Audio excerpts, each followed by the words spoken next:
બોટાદ જિલ્લાના ગઢડા શહેરમાં ઇલેક્ટ્રિક શોક લાગવાની ઘટના બની હતી। ગઢડા સામાકાંઠા વિસ્તારમાં 4 જેટલા વ્યક્તિને ઇલેક્ટ્રિક શોક લાગ્યો હતો, જેમને હોસ્પિટલમાં ખસેડવામાં આવ્યા હતા, જેમાં ભરતભાઈ બટુકભાઈ મકવાણાની હાલત ગંભીર હોવાથી તેમને રિફર કરેલ, જ્યારે હિનાબેન જયંતિભાઈ મકવાણાને પણ રિફર કરેલ છે, પરસોત્તમભાઈ જેરામભાઈ મકવાણાને પણ રિફર કરેલ છે અને જીમિતભાઈ બટુકભાઈ મકવાણાનું મોત થયેલ હોવાનું ફરજ પરના ડોક્ટરે જણાવ્યું હતું। આમ ઇલેક્ટ્રિક શોક લાગતા એકનું મોત નીપજ્યું છે અને 3ને ઈજા પહોંચી છે।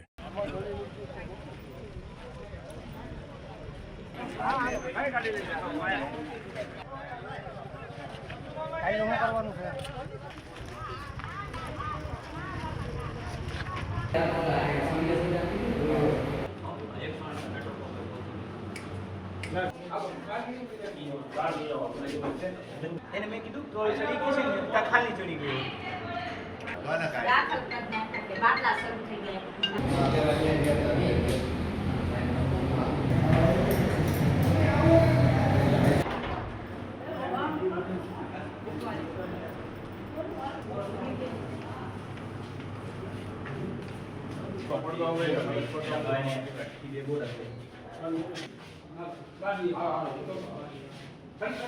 હું doctor Milan R Kevariya, medical officer CHC Gadhada.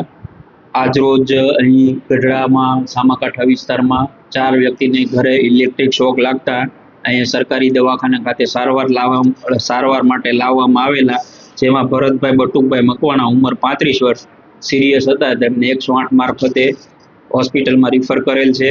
હિનાબેન જયંતિભાઈ મકવાણા સામાન્ય તકલીફ હોય તેમને પણ રિફર કરેલ છે। પરસોત્તમભાઈ જેરામભાઈ મકવાણા એમને હાથની તકલીફ હતી, તેમને પણ રિફર કરેલ છે અને જીમિતભાઈ બટુકભાઈ મકવાણા ઉંમર વર્ષ 31, તેમનું ડેથ થયેલ છે।